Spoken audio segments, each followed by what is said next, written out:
that.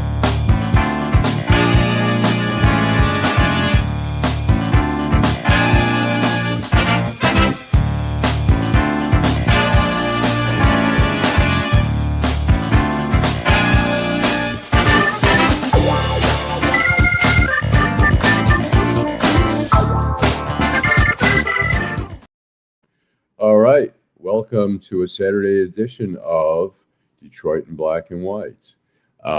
We've got Jim Nardone, the former police chief of Trenton. Welcome, Jim. Good morning. And I'm Allan Lengel, editor of Deadline Detroit. We're going to be talking about, hopefully we'll be joined by Vanessa at some point.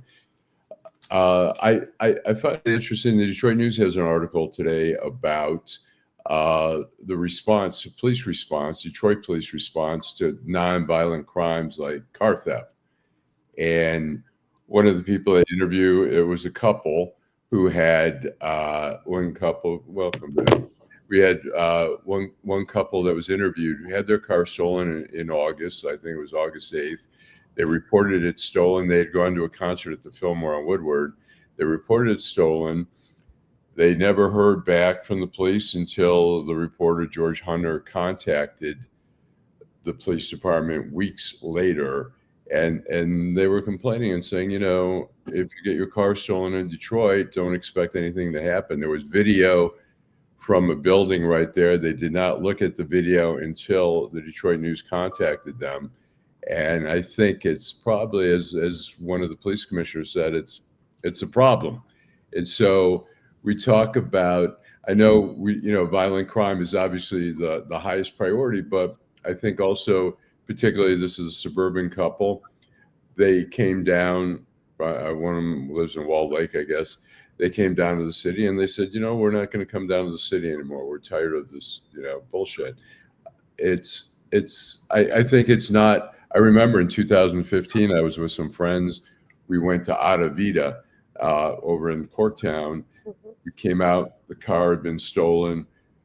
I called up the police. It wasn't my car, but I called the police and I said, hey, we've got a car stolen. Can we bring somebody down there?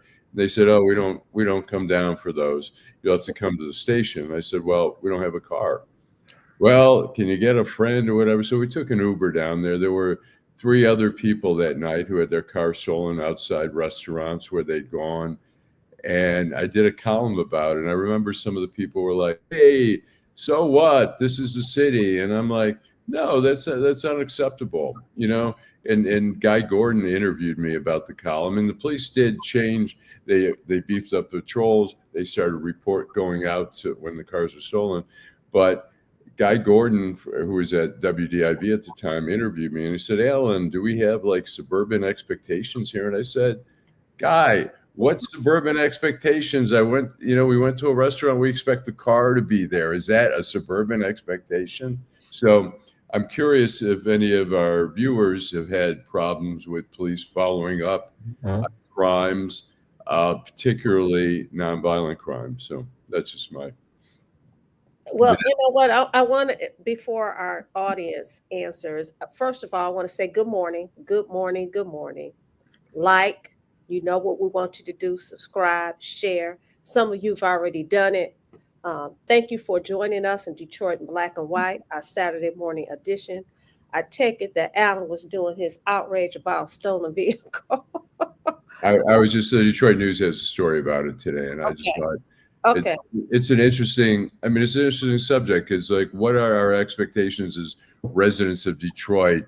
Do we say, oh, well, we live in Detroit, what the hell? Or do we say, hey, we have some expectations that when we go to a restaurant, our car is going to be there. When we go to a restaurant, we're not going to get, robbed. We're not going to have our car vandalized or whatever. It's not, it happens in a big city. There's no question about it, but we should have expectations. One of our viewers told me about they had went to pump gas, and I asked her, she's one of our viewers, good morning, D-Love. And she told me she went to a gas station. She was robbed at the doggone gas station. Our expectation is to be able to go to the gas station, go to a restaurant, be able to go back to our vehicles and be safe. But the reality is big city living, you're gonna have big city crime. That's the reality. So my question to you, Allan, and to our viewers is, you expect that, but what do you think that the police can do? And Well, I maybe think Jim first, can say something about that. well, they just broke up a major car theft ring of 8 people who were stealing cars and taking them to lots, commercial lots in Detroit. There were, I think, 4 commercial lots, one on Greenfield, one on Tireman. They were putting them in containers. They were sending them to shipping ports, and they were sending them to the Middle East. They were, and one of them, the car that was talked about in this story was a Dodge Durango at 2025, which was one of the big cars that was being stolen. So when it's usually a small group of people are stealing cars. It's not like there's dozens and dozens of people out there. Maybe there are dozens, but not. But I think when you investigate and you track it down and you take it seriously, I think you can knock down crime. You can't. I mean, like you say, look, it's a big city. There's all people of all income levels. There's some people who are, who don't have money, who are committing crimes for whatever reasons. But I think there has to be a follow-up for it, because it does put a dent in crime. We know when there's stick-ups, there's home burglaries and stuff like that. A lot of times it's a little group of people, the same people, who are doing it repeatedly until they get caught. Yeah. Derek Henry, good morning. First of all, good morning, girl. Jill, good morning, girl. She says, morning, y'all. Derek Henry says air tags are a great deterrent. So you said that maybe there are car rings, and this has been my experience on the other side of it. The dark side, we call it. Yes. Well, I'm going to call it the other side. You will have young people that may come from not the best set of circumstances, and you have someone that's older, that's seasoned, that get them to engage in this kind of activity. They give them a few dollars, right? When they get caught, they're not there to pay their attorney bill. They leave them in the dust. So it's a lot of that, believe it or not, it's a lot of that going on. But I agree with you that if you get to the ring, right, because the vehicles have to go somewhere, these car shops, and don't get me started talking about these car shops, how, when you sue them or you go after them, they change names and ownerships like this, okay? But that they have stolen parts, stolen vehicles, chop shops, that is very prevalent. It is very prevalent. So I'm glad that you're bringing it to the attention of our viewers. And, of course, want to weigh in. Jim, I want you to weigh in for a minute. I got to step away, get my jacket, because I'm kind of cold. Okay, a couple of things. I'll start with, you want to get your jacket? I'll wait for you. She has a cold. Oh, I got it. A couple of things. Let's start with the Detroit Police Department. I saw a story, I think, in the last couple of days, and I don't know if the numbers are exactly accurate, but it was something to the effect of 800 in 2013, somewhere like 850 odd carjackings in Detroit. And at the last year that they took the records, maybe it was 2023 or 2024, there were 35. So there are some significant improvements in the city of Detroit. And I want to give the Detroit Police Department a little credit for that. Right. Number one. Number two, I remember the first time I heard that the Detroit Police Department would not show up when your car was stolen. And it sounds like it's kind of harsh, but in reality, there is some logic to it, because you talk about Ada Via. If the Detroit Police Department showed up at Ada Via, it's their role, right? They're supposed to serve the community, but they're not coming to Ada Via to look for evidence, because there is no evidence. The car's gone. There might be a broken window. But so I think that was the logic. When I first heard it, I thought it was a little strange, but there is some logic to not showing up on a stolen car, because there is typically no evidence, right? The car's gone. Yeah, I agree. I mean, it's not really for the evidence sake. It's like, particularly if you're look, the city has restaurants, it has sporting events, concerts, and stuff like that. We rely on revenue from those, and that revenue comes, some of it's coming, a lot of it, particularly sporting events, is coming from people from outside the city. And we want to make people feel welcome here. If your car's stolen and they say, hey, whenever you get to us, it's just, I understand there's a limited resources there, and car theft is not the highest priority here. But on the other hand, if I'm in the suburbs and I come downtown and my car's stolen, it's like, I'm going to think twice. It's going to be a while before I come down to the city again. I mean, you want people to feel safe, to feel welcome here.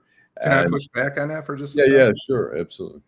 So I was in a drug unit. It's called Downriver Narcotics, Drano, and when I was in a drug unit, and that was in the mid '90s, there was also a state police auto theft unit. So Detroit has a commercial auto theft unit. Some of these federal agencies have commercial auto theft units. Western Wayne County, Washtenaw County, Downriver used to, Downriver Auto Theft DRAT. So it's not just a Detroit problem. The problem exists throughout the metro area. It's unfortunate. Nobody should have should want to go to a dinner anywhere they want and walk out and their car be stolen. But it's nowhere like it used to be as far as stolen cars. It used to be cars were stolen, hundreds a day. I think it's more of I don't think it's as common as it was when you talk about out of it. Was that like a decade ago, Allan, somewhere like that? That was 2015, yes. Right. So a decade ago, it's completely different than it was then. They can stop auto theft. General Motors has something called OnStar. They can track every car that was built in the last 15 years if they wanted to. So we could eliminate auto theft. We have the technology, but I'll tell you how bad it was in Corktown, that they had signs up there that said, park at your own risk or whatever, high car theft break-in areas, which to me was like, and that's what I wrote about the column. I said, are we that far gone that we've just given up and said, hey, fuck it, look, if you park here, beware, caveat emptor or whatever. And I want to talk about power orgs, if I could, just really quickly, Vanessa, I'm sorry. I'm not saying Detroit has improved. I'm not going to sit here and tell you that there's no crack epidemic like there was in the 90s because the Detroit Police Department. That's not what I'm saying, Par. I'm not saying there's less stolen cars because the Detroit Police Department's doing a bang-up job on stolen cars. I'm just suggesting to you that some of these problems that were huge problems 20, 30 years ago are no longer as big a problem today. So you can credit that to whoever you want to. You can credit to the police department, you can credit to society, you can credit it to OnStar or whatever. I think Chrysler also, or Stellantis also has a system. So we could eliminate car theft. Go ahead. I'm sorry, Vanessa. I didn't mean to interrupt. You're on mute. Oh, mute. That's why we can't hear you.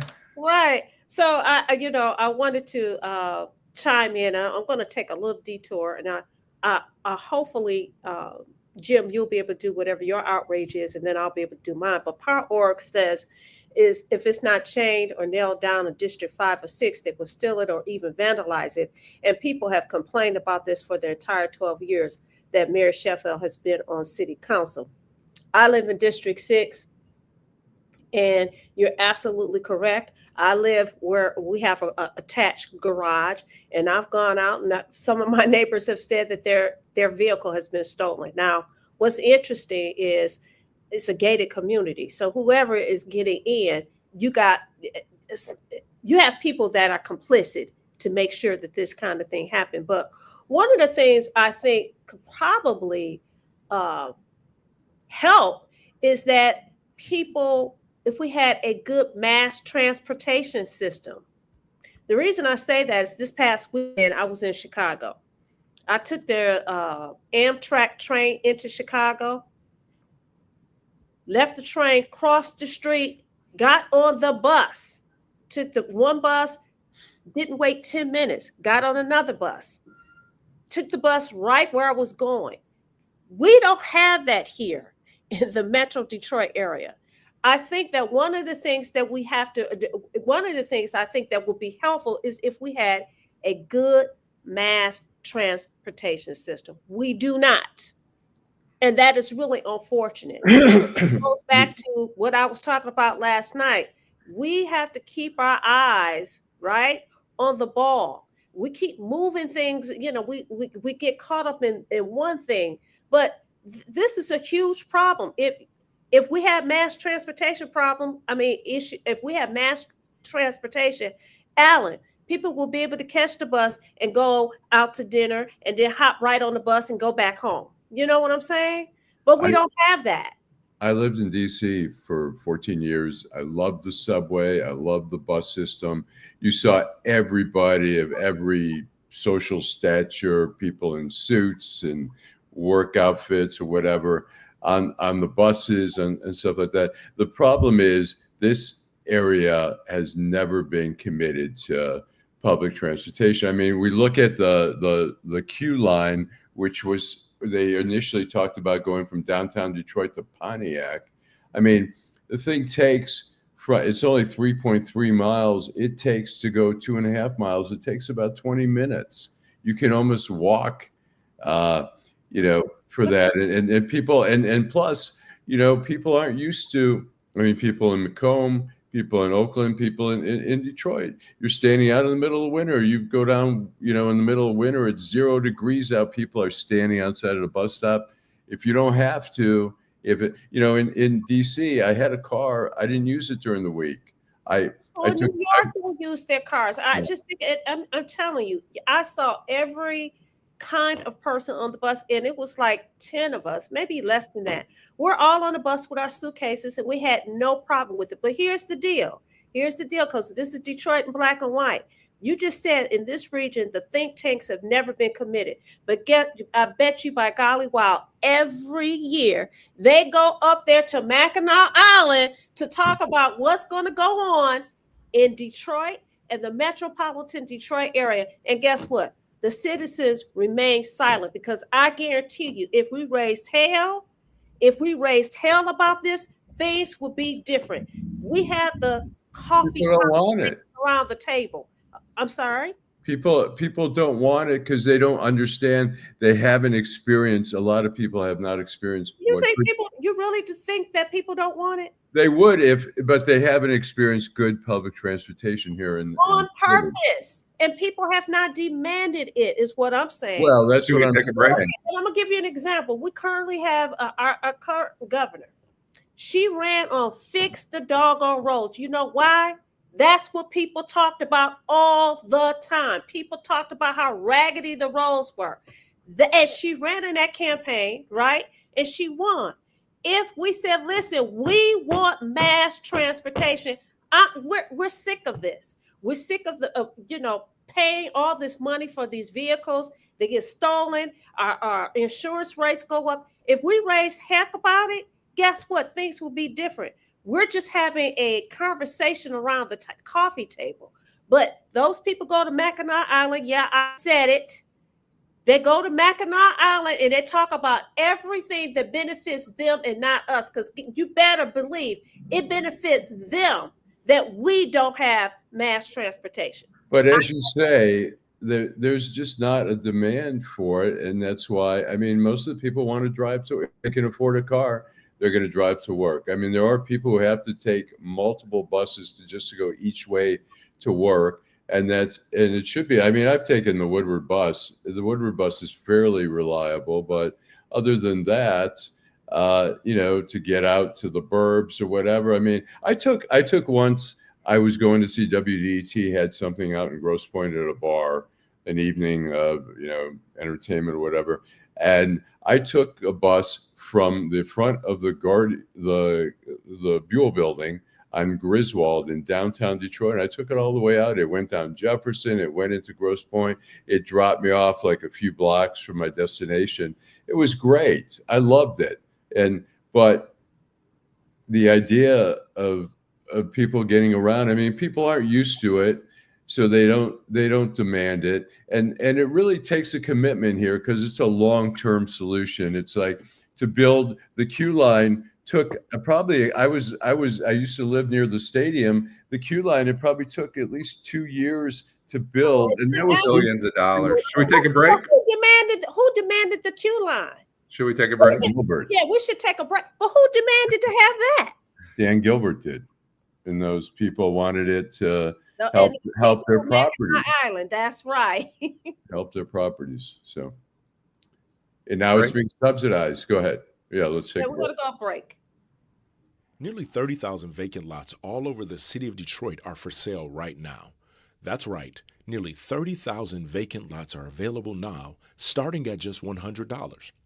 The lot next to your house or the lot down the street. Make it yours today in just a few simple clicks. Find out if it is available by visiting buildingdetroit.org. At the Detroit Land Bank Authority, side lots are just $100 and neighborhood lots sell for $250.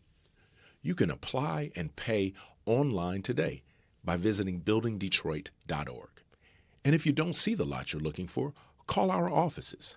Our phone number is 313-974-6869. Again, that is 313-974-6869. Hi, I'm Eric Sabria, your Wayne County Treasurer. If you're living in the home of a deceased family member and you're facing property tax foreclosure, the probate process can be helpful to you. If you file a probate petition and notify our office, the foreclosure proceedings will be halted during the probate process. Contact us at 313-224-5990 or email us at taxinfo@waynecounty.com. We're here to help.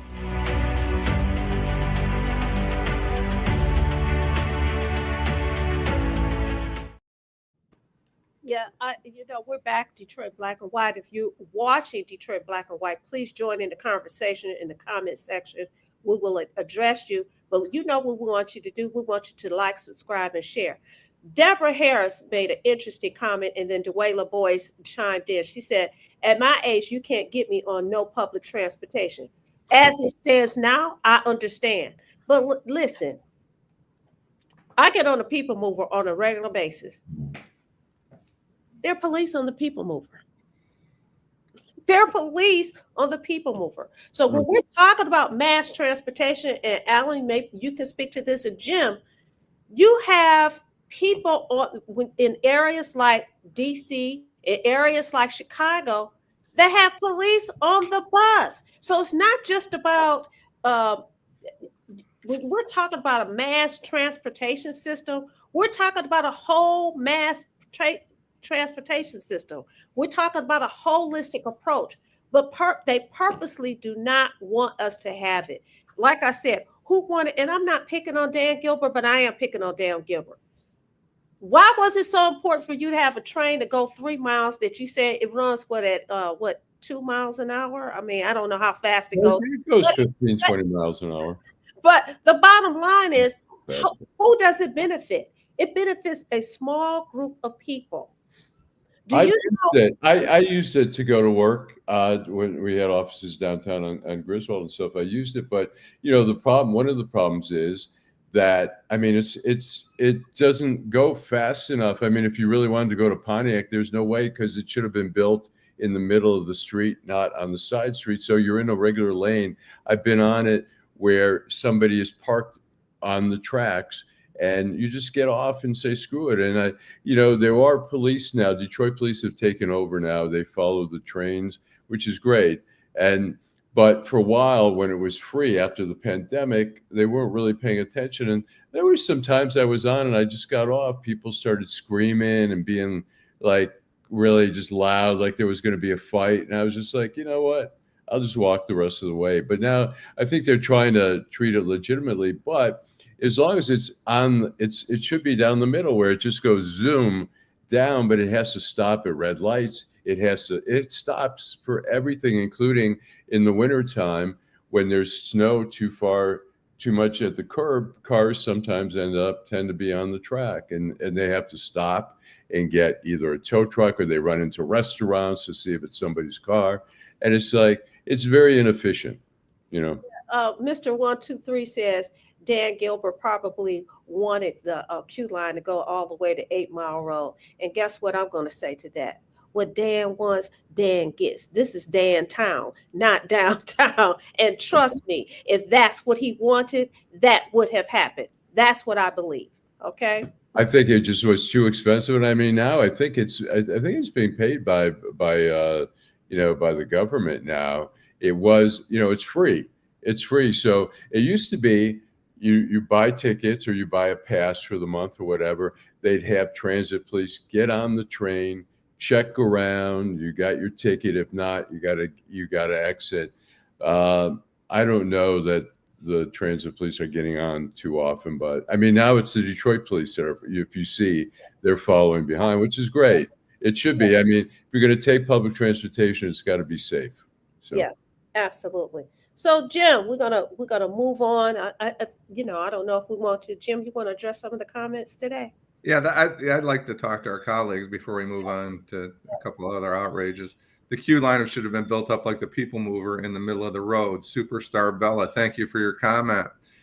It seems, and I agree with that comment, let's do it all or not do it at all. And we aren't really doing that. The queue line is MR12, Mr. 1213. Tamika Rainey, mass transportation will definitely uplift our city and our image. We are Detroit. A very great positive comment. Mm-hmm. As Deborah Harris, there's crazy people out there. And Allan touched a little bit about that. Detroit and Michigan's downfall is no good regional and local transportation. And we were just designed differently. And I'm not sure the billions of dollars it'll take to build a mass transportation system will ever happen here. Dwellia, Deborah Harris agrees with. Good morning, Dorian. We know you're not late. You're just on time. Right. I'll say, just real quickly say, in terms of not only is it going to take money, which I think money isn't the issue. I think it's commitment of saying we are willing to invest 5 to 10 years of building a rail system. We're not going to ever have a subway system here, but we could have a light rail system like the Q line, but much more efficient.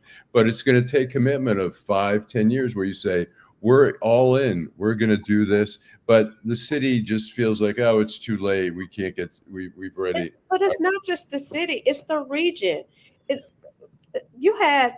We used to be called the Motor City. I don't even know why we call it the Motor City anymore, because these factories are everywhere but in the Motor City. But the bottom line is, if you believe that people don't want it, I think that is not realistic. I think that this has been done by design for years.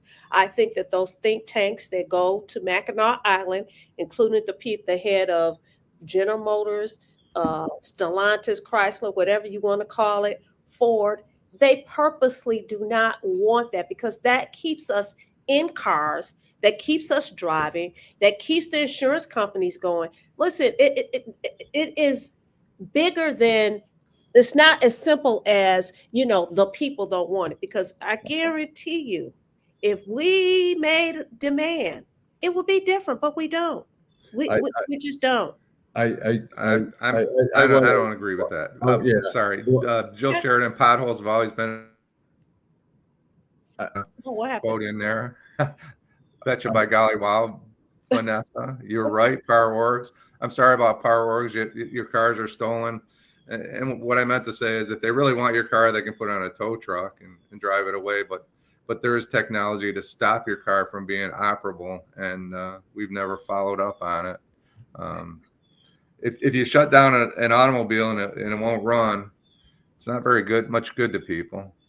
I just want to address what Vanessa said. I think back in the day, back in the 50s, 60s, when there were a lot more auto plants around, there are two, we have Chrysler and we've got Poletown, Ground Zero, whatever, General Motors, the Hamtramck, Detroit area there.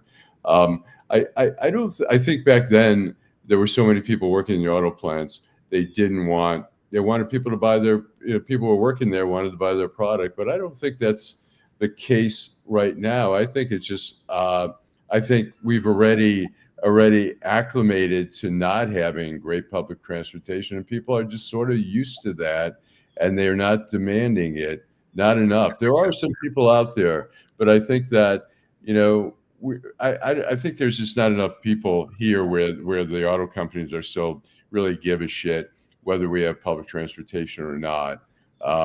That's just my But there was something here in the 40s and 50s. It was called the streetcar, and a lot of people went to work and traveled to places like Ford plants on a streetcar, right? Right. Yeah, So, but I mean, they didn't want people to take public transportation, which is shame on them. and they still don't. For doing that, but I don't think they have a resistance like there was back then. Well, let's see if there's something different. Let's see. Okay, Jim, what is your outrage, if you have? So I don't want to call it an outrage. I want to ask our viewers. I want to ask the two of you. I just want a little history here, and I always do this, and people think I'm crazy, but Adolph started Detroit in Black and White. It was a radio show, and Adolph tells the truth, and we like to tell the truth also. And I think it's important our viewers tell the truth, and everybody's truth may not always be exactly the same, right? There may be perception. But a week ago on CBS Face the Nation, Kristi Noem, who's the Homeland Security Secretary, was interviewed. And for some odd reason, CBS decided to edit some of the information out. And I'm just going to read you a little brief about what she said, and then we can discuss it. She said this. She was talking about a man by the name of Kilmar Abrego Garcia, I guess the guy that was sent where was it sent to Venezuela, and he was brought back, or he was sent somewhere, El Salvador, and brought back. El Salvador. He's from Venezuela, right? Was he from El? Anyway, in her interview that they cut out 4 minutes of, she said this individual was a known human smuggler, MS-13 gang member, a wife beater. She also says solicited nude photos from minors. Now, I'm not going to suggest to you that our government, does not promote propaganda, because there is propaganda out there. But I think her information should be out there, and we should be able to dissect it, whether she's telling the truth or not. When we just cut people out when they have something important to say, the information doesn't get to the public. It doesn't get to the viewers. What are that goes against what I think this show stands for, and I think what the people that are watching this show stand for. We need to be able to hear what's going on out there, and then we can decide whether it's the truth or not. I'll say I agree. There should never be editing out there. What should happen if there's misinformation? The anchor should push back and say, "Wait a minute, but I there's information about this or that." I wrote Kristen Welker from. I emailed her after a show on Meet the Press, where she interviewed somebody and she let them get away with all this misinformation. And I wrote her and I said, do your homework, push back. You're doing a disservice to people when you're letting people get away with it. But people like that, Kristi Noem or whoever they are, should be able to say something. It shouldn't be, I agree, it shouldn't be edited out. But the host of the show should be knowledgeable enough to say, wait a minute, you can't say this. You can't say the arrests are this, or this person has a background. Tell us what evidence you have to make those statements. That's why people come on those shows. A lot of people come on and they bullshit.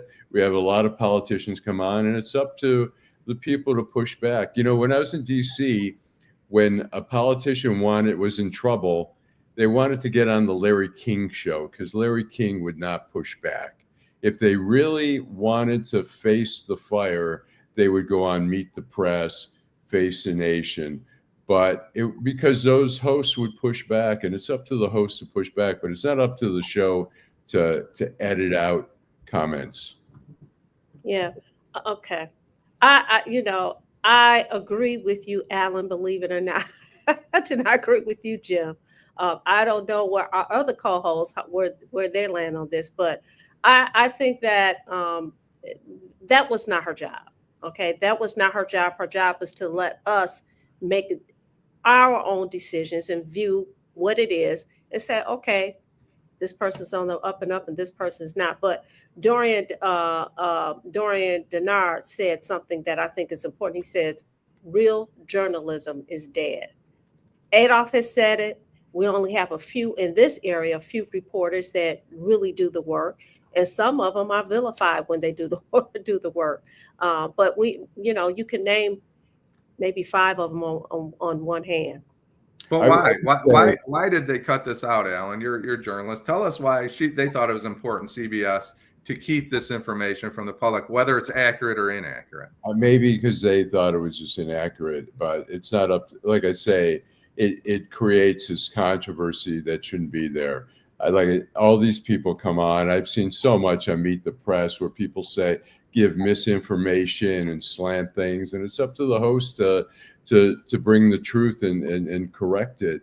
I have to say, when we say real journalism is dead, the Detroit News, the Free Press, the staff is shrinking, but there's still some really good reporters there. There's not enough. We used to have, at the Detroit News, we had an environmental reporter, we had a labor reporter, we had 3 education reporters, we had someone covering every courthouse.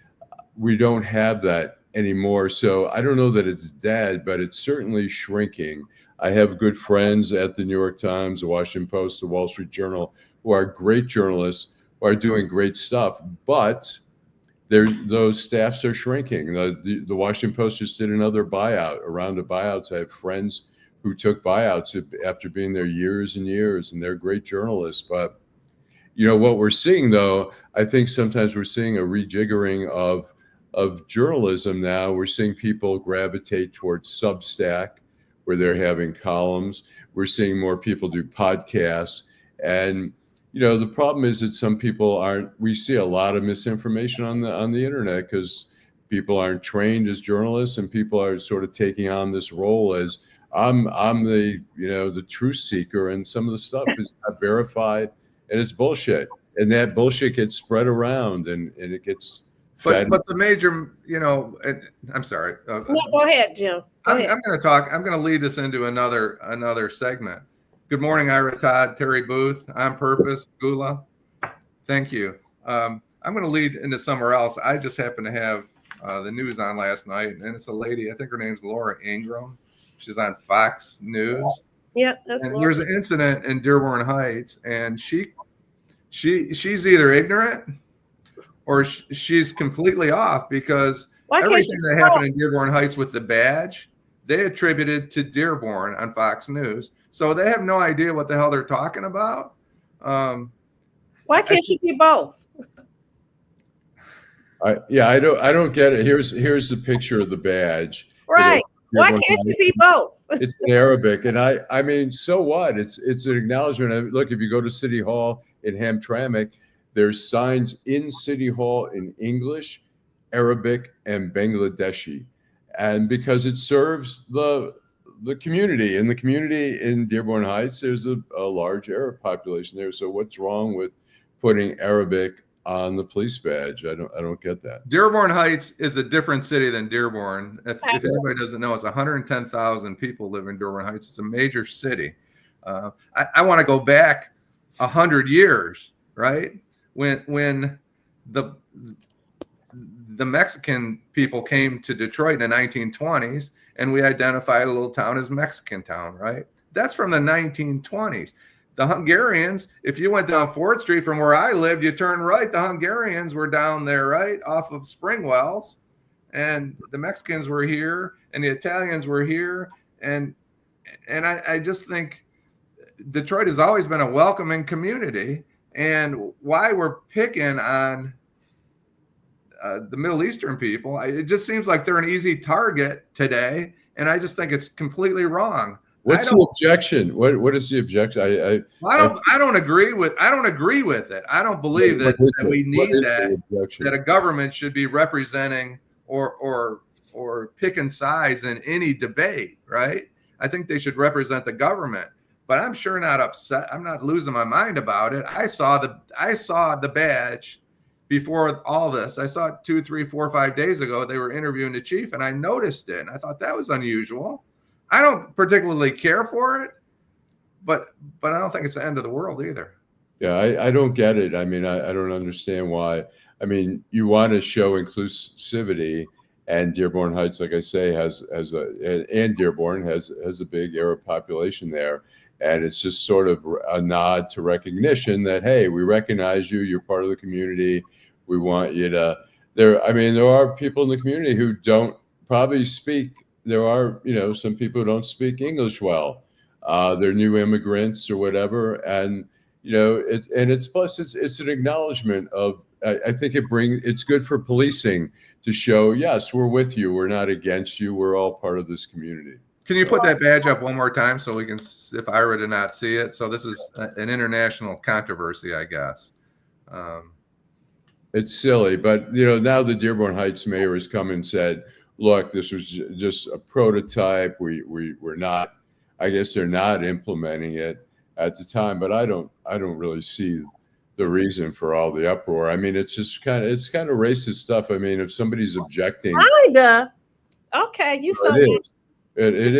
I mean, it's racist. It's like, what's the problem? Why, is it Laura Ingraham? It's like, we're America, speak.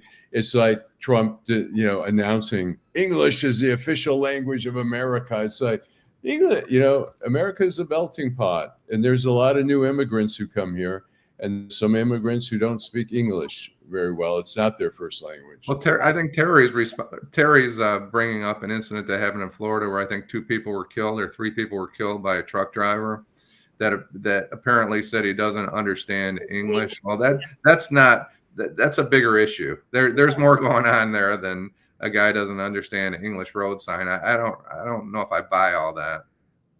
Yeah, well, I'm going to. Chaz asked why I'm not for it. And the only reason I'm not for it, Chaz, is, Detroit police had a symbolic on their patch. What was it? Something to do with the motor industry. If they had Motown, because sometimes you leave other people out, right? And that's why, it could be. Going back, like I said, would people been upset if they in Hungarian, they had written police in Hungarian in parts of Detroit. Now, if you go by separate precincts, if the Hungarians were a massive, and they were at one time here, right? Okay. I mean, look, Hamtramck could have put Polish on exactly, and that wouldn't offended me, but. I just think that you separate peoples. If you have a community that's half Middle Eastern and half, I don't know what you want to say, Irish. I think you divide people too when you focus on something like that. So I'm going to address some of the comments, and then I'm going to go into my little thing that I want to talk about. Power says, Jim, you correct. Jill Sheridan, she says Native Americans are striving to bring back their languages, and Trump makes a point of English being the main language. Superstar Bella, people are weird. A country full of immigrants telling people what to speak. Ira says, wow, interesting. And his first response is interesting. Dorian Denara says they should put on Spanish badges for Southwest so the Mexican immigrants know the difference between the actual police and ICE. Interesting. That's a good tip. That's interesting. Chaz says, Jim, why? Oh, you already answered that question. On Purpose says, remember when DPD had corporate Detroit vans on their vehicles? Terry McCrimmon says, why do we have people on the road? We've already addressed that. On Purpose says, but the Black community has been labeled Black bottom. Sheila says, Miss Sheila, she says that's why we need Mr. Allan to continue speaking truth. That can't be negotiated. Dorian Denard says, you're right. Dorian Denard says, when noted journalists would rather do podcasts than write for papers or digital media, should let you know actual journalism is dead. This and Deadline Detroit is where I get my local news from. Thank you, Dorian Denard. What a wonderful compliment. And I will say, I am not a journalist. I am a lawyer. I work with Adolph sometimes doing some political consulting.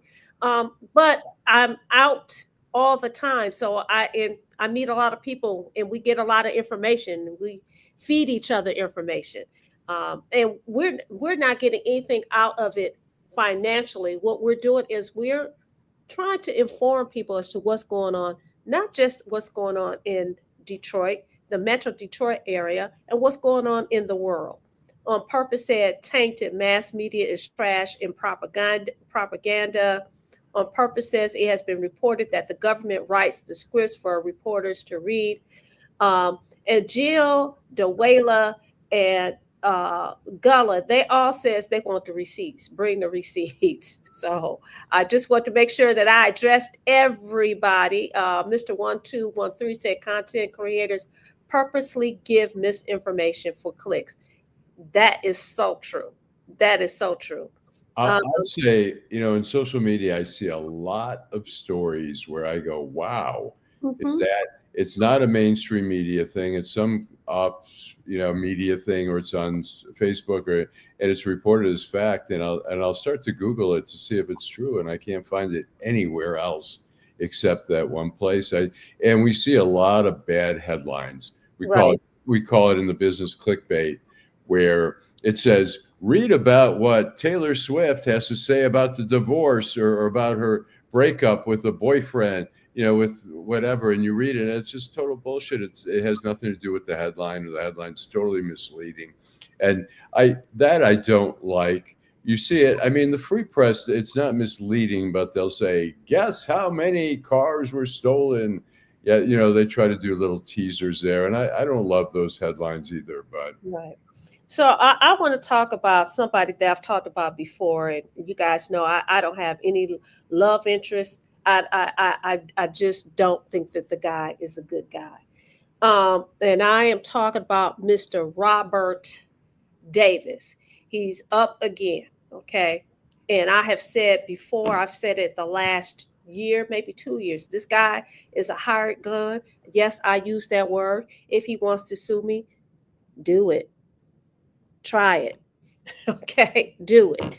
But at any rate, he has urged the state attorney general to investigate how popular Detroit Democrat avoided mandatory jail time for a third DUI.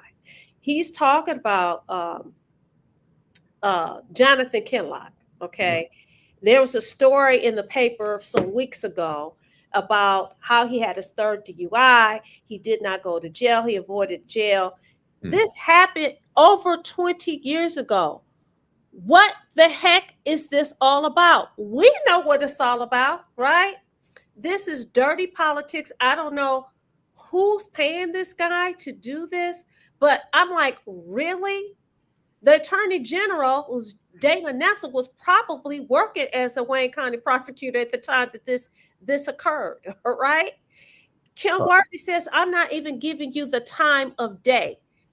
The fact of the matter is that this guy, he just does not give up. And for those people who say, I love the work that he does, that he's a purist, I will rock with you with that if I believed he was really a purist. A purist is really doing it for the benefit of the community. When you only rear your head with certain people that you went to school with and you had a relationship with certain people that you, I know that people have used you to get the dirt on somebody. You're not a purist. Will you give a little history? Why don't you tell the viewers a little bit about Robert Davis? Robert Davis is the guy who makes all kinds of challenges. If somebody's running for office, he challenges whether or not their name should be on the ballot. He also. Will you give a history of him and Highland Park, please, too? Would you mind? Oh, well, in Highland Park, he sat on the school board, right? And I mean, he would be in the paper all the time, making challenges with the other board directors. Listen, he really put up a good front. Like, he wanted the kids in Highland Park to get a good education. And this guy ended up going to prison for what? Federal prison for taking money from the school district. He still owed them money, but the school district is now, defunct. So this guy goes around, and that is not all his criminal history, right? This guy goes around and he files all these complaints. And, for a lot of people, he's a thorn in their side. Something should be done about this guy, Robert Davis. I agree with you. Robert Davis needs to be investigated himself. You have some people say he's a very bright man. He went to law school. I think he may have he did complete law school. I don't know how far along he went to law school, but this is what he does. Now, why is it important to you, Mr. Davis, about Jonathan Kinloch is something that happened over 20 years ago. He's not running for office. His brother is. So we know what you're trying to do, sir. It is just ridiculous. Something needs to be done about this. But as long as we live in these United States of America, as long as capitalism is real and alive, right? We're going to have people like Robert Davis that go around and do these kind of things. I don't like it. I can say that I don't like it. I don't like what you do. And I find it very interesting because the other day you guys were talking about a story of somebody that is under investigation. He was involved in that same race that I was in. Okay. He was involved in that same race.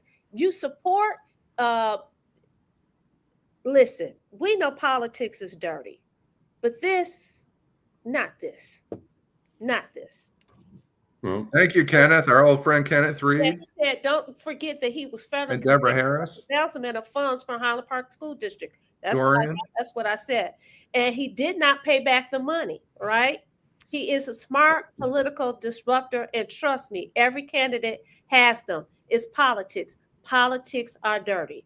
Miss Sheila, thank you. Thank everybody for their comments. Their comments are right on. Right. I think you have some people that agree with you. Superstar Bella talks about the name of Black Bottom and the Great Migration. The name originated with French settlers who farmed the rich, dark-colored soil of the river bottom, Black Bottom. Thank you, Superstar Bella. Yep. So I just found that story quite interesting, and you're more of a nag than not. And as Kenneth says that this politics are dirty, but this what you're doing, it's not working. I mean, you got two people running for mayor. One's going to win and one is not. And what you're doing is not working, sir. Don't nobody care. You're talking about something 30 years ago, over 20 years ago. And then when you talk about Reverend Kinloch, that was 30 years ago, are you kidding me? Well, he's not operating on value. He's operating on trying to knock somebody out of the race for reasons. But it's not working.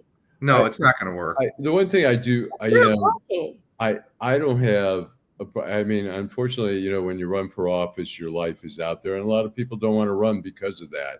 They say, why should I have everything aired like that? But, the incident with the domestic, assault with Reverend Kinloch when he was 19 years old, he's in his 50s now. I think it's legitimate to bring up. It's a matter of whether people care or not. It's up to the voters. You can't be selective because you have another candidate that got issues. I agree. You have another candidate that have issues. As a matter of fact, there was other candidates in the race that had issues. So no, you cannot be selective. When a candidate says to me, because somebody said this to me, I can't say who it was.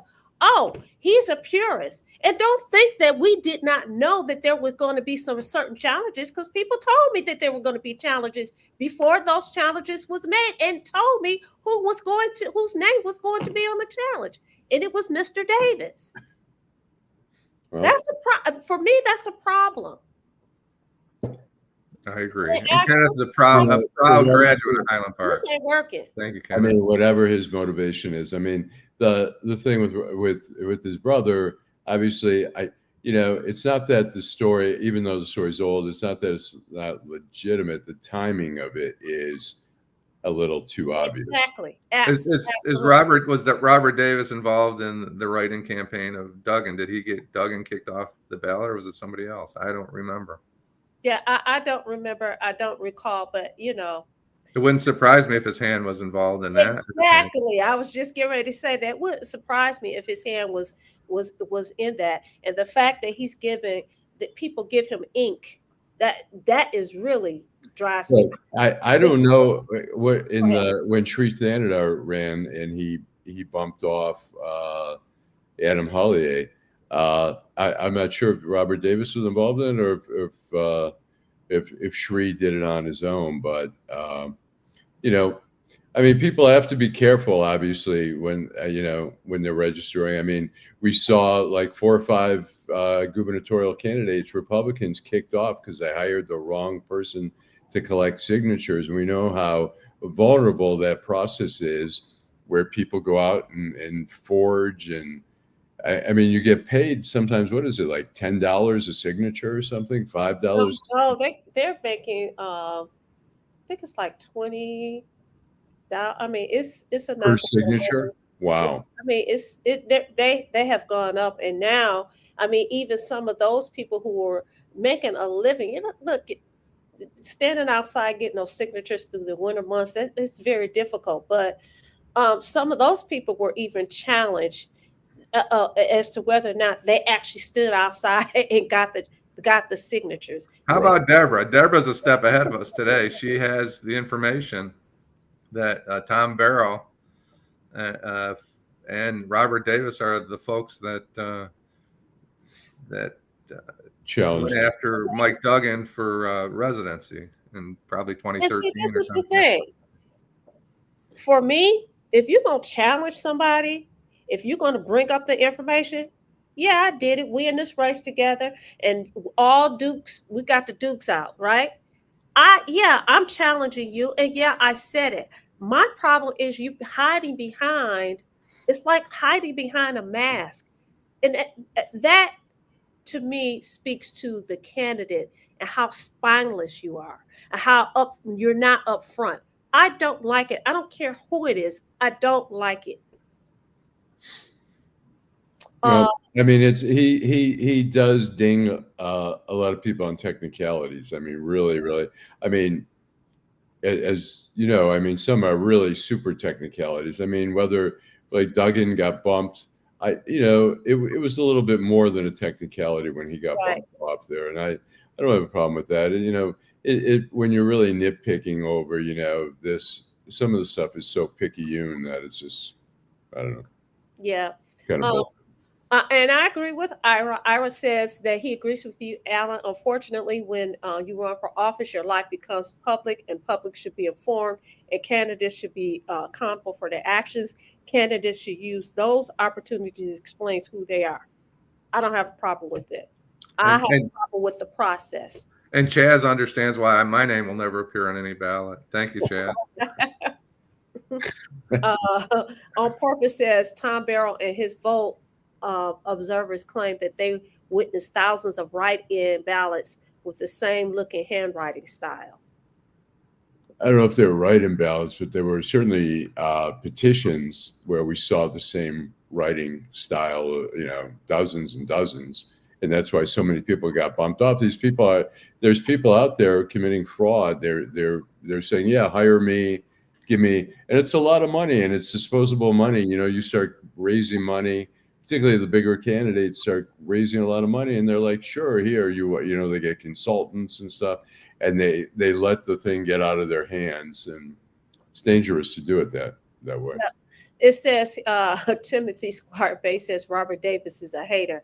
I don't know if he's a hater or not. I know he's employed. I'd like to see his W-2. I'd like to see I'd like to see his employment record. That would be interesting. Right. Because it takes time to do that, and I'm not questioning whether or not he's bright. I think he's bright. I'm not questioning whether or not these technicalities are the right technicalities. I'm not questioning that. I'm questioning the people who hire him, their integrity. So you're saying he's bright enough to steal from young kids? Is that what you're suggesting? Yeah, bright. I wouldn't call that bright. So then you go and hire him to do your dirty work. He's, as you say, he stole from kids. I just don't get it. I don't get it. And he's paying it back like $10 a year for 150 years or something. That's a failure of the court system. The same failure that allows a former mayor to continue to live his lifestyle. So how about saying pay us $50,000 a year for the next 10 years instead of $5 a week for the next 180 years? That's my problem with the system. Right. And let me be clear, because we're public. People see us. They know who we are, that kind of thing. Everybody know that I had to run as a write-in, and I was pissed. But guess what? The buck stopped with me. There was a technicality. I got caught up. I accept that. What I didn't like is I know you were hired to do that technicality, to challenge me. If you're going to challenge me, you say, hey, Vanessa, you did this. I said it. I did it. That has always been my issue. But you take lessons like this and you learn from them and you do better. Okay. Uh, what I time? think we're at the end of our show. Yeah, I think so too. What great colleagues today. Thank you, everybody, for your comments. Absolutely. So listen, this is what we want you to do. We want you to come back on Wednesday evening at 8:30 p.m. on these YouTube streets. You can catch us on all social media platforms. We want you to make comments. We want you to like, subscribe, and share, and tell your people about what the greatest show on these YouTube streets, Detroit in Black and White. We'll see you Monday. You all have a wonderful rest of the weekend, and we'll see you midweek. I mean, not Monday, Wednesday. I'm sorry. It comes on Monday. We'll see you Wednesday. And go Lions. Go Lions. Thanks, everybody. Great show. You guys made it a great show. I'm talking about our colleagues out there.